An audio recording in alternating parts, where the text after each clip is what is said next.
काल मला पत्रकार बांधवांनी हा विषय सांगितला, की बावनकुळे साहेबांच्या डोळ्याला पाणी आलं आणि ते खूप व्यथित झाले. असं मला पत्रकार बांधवांनी सांगितलं. मी पण रात्री बघितलं, नाही असं नाहीये. मी बघितलं त्यांनी त्याच्यात त्यांच्या आई माऊलीचा उल्लेख केला, आईचा. बावनकुळे साहेब यांनी पुढेही उल्लेख केला, की मी मराठा समाजाच्या विरोधात नाहीये. मी हे केलं नाही. बावनकुळे साहेब, मी तुम्हाला जाहीरपणाने सांगतो, मी माझ्या मराठा समाजावरती लय प्रेम करतो. माझ्या मराठा समाजाच्या विरोधात मराठा जरी आला तरी मी सोडत नाही, दुसऱ्याचा बी आला तरी मी सोडत नाही. तुम्ही इतकं रडकुंडीला आलात, मी काय असतं, मी गुडघे टेकायला लावतो. हा. तुम्ही जे रडकुंडीला आलात ना, इतके तर मराठ्यांच्या नादी लागल्यामुळे आलात.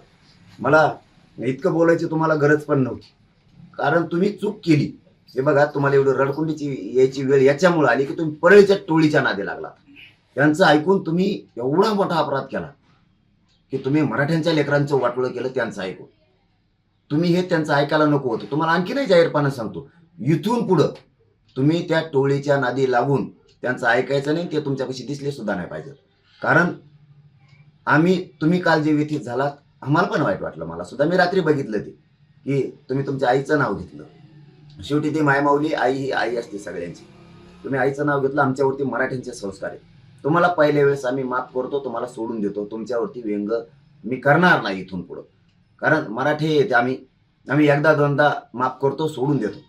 पण याच्यानंतर जर चूक झाली तर सोडणार नाही तुम्हाला. पण हेही सांगतो, की तुम्ही 28 ऑगस्टच्या आत तुम्ही पत्र देऊन केलेली चूक दुरुस्त करा. 4ही प्रमाणपत्र आमचे तुम्ही राजकीय दबावापोटी शिरसाटणी तुम्ही रद्द केले. त्यालाही त्याच्याकडेही बघणार आहे, सोडणार नाही. पण तुम्हालाही जाहीरपणानं सांगतो, की तुम्ही केलेले प्रमाणपत्र ते रद्द केलेले ते वैध करून पुन्हा द्या. आमचं काहीही म्हणणं नाही, काही हरकत नाही. पण 28 ऑगस्टच्या आत नसता बावनकुळे साहेब पुन्हा मी सोडणार नाही. मला सुद्धा मन आहे, मला सुद्धा भावना आहे. मी मराठ्यांचा आहे. आमचे राज्यातले मराठी, आमच्यावरती सगळ्यांवरती संस्कार आहेत. तुम्ही आमचं वाईट केलं म्हणून आम्ही तुमच्या मागं लागलो. आम्ही तुमच्या कधीही मागं लागलो नसतो. पण तुम्ही काल जे रडकुंडीला आलात ना, फक्त मराठ्यांच्या नादी लागल्यामुळं. पण तुम्ही बोललातच ना आता, की मी मराठ्यांच्या विरोधक नाही, मी मराठ्यांच्या विरोधात काम केलं नाही, मी कधी असं करणारा नाहीये.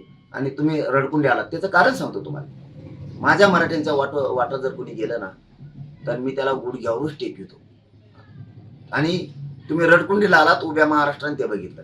म्हणून तुम्हाला आम्ही एवढे वेळ सोडून देतो. तुम्हाला मी माफ करून टाकतो, काही हरकत नाहीये. पण इथून पुढं तुम्ही अशी चूक मराठ्यांच्या विरोधात करू नका.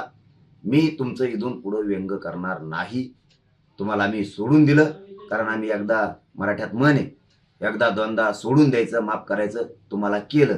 पण 28 ऑगस्टच्या आत जर तुम्ही केलं नाही तर बावनकुळे साहेब, मी तुम्हाला सोडणार नाही. जे तुमच्या आईबद्दलचं तुमचं मत आहे, तेच आमचं मत आहे. आम्ही भावनिक लोक आहेत मराठ्यांचे. पण आमच्या लेकराच्या अन्नात विष खाल्ल्यावर मी सोडू शकत नाही. हे तुम्ही लक्षात ठेवा. तुमची केलेली चूक तुम्ही 28 ऑगस्टपर्यंत सुधारा.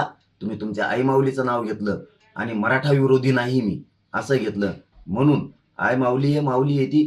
त्यामुळं तुम्हाला माझ्याकडून 100% आणि माझ्या मराठा समाजाकडून सुद्धा तुम्हाला आम्ही माफ केलं, सोडून दिलं. तुमचं इथून पुढं व्यंग करणार नाही. पण पुन्हा पुन्हा तेच सांगतो, इथून पुढं चूक मराठ्यांच्या विरोधात तुम्ही करू नका.